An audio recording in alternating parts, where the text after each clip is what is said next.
So para po sa mission spotlight natin sa umagang ito po ay pinamagatang ang nanunulak na polyeto. Ito ay testimonya ni Juanita Setliff from West Virginia. Ang kwento po nito ay si Juanita ay bunso sa kanilang 7 magkakapatid.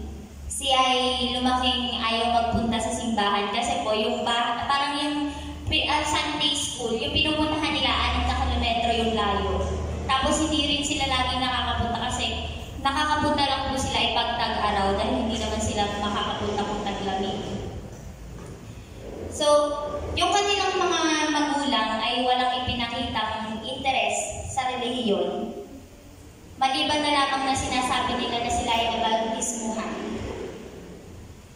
Wala rin Biblia na matatagpuan sa kanilang tahanan.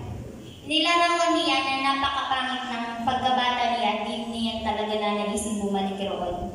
Nung lumaki na siya, nagkaroon na siya ng asawa, nagkaroon po siya ng 2 beses siya nag-asawa, tapos 2 beses din sila nakapaghiwalay. Kumbaga, yung 2 naging asawa niya, hindi na itagal, naghiwalay rin. Tapos simula nun, natuto na siyang maglakwat siya, yung nagiinom, nagpa-party, sumasama sa iba't ibang boyfriends, gano'n. Tapos po, hanggang sa isang araw, nagtitingin siya dun sa hulugan ng sulat sa kanila, may nakita siyang isang polyeto na nagpapahayag ng seminar tungkol sa Apokalipsis o pahayag. Nakatanggap na siya ng mga ganong sulatin noon, pero sabi niya, iba raw po yung naramdaman niya dito sa sulat na to. Parang may nagtutulak sa kanya na dumalo ka dito sa seminar na to.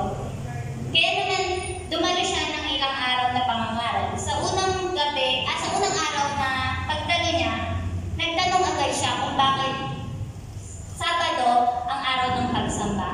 Nagtanong siya about sa Sabat.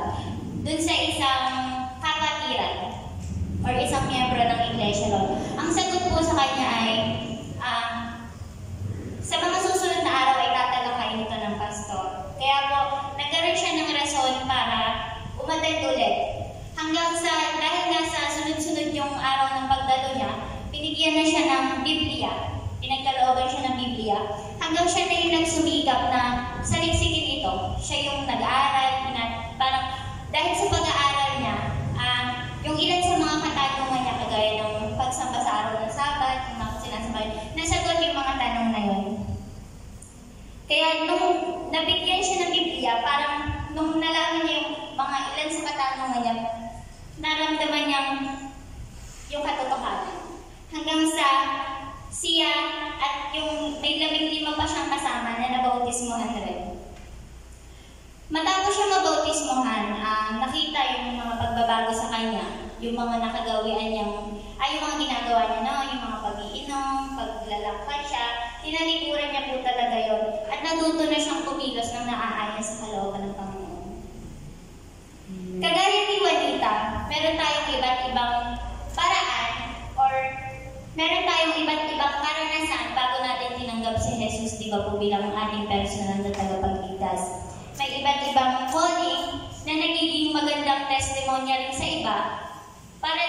Parang nagiging liwanag yung testimonya na yun sa kanila. Na parang nagliliwanag, nag-i-inspire para buksan din nila yung puso nila sa Panginoon. Pero sa kabila ng iba't ibang paraan or calling na yun, meron po akong isang bagay na natutunan.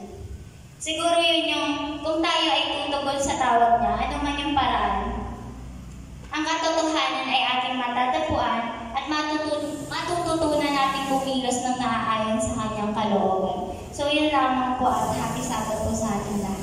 Amen.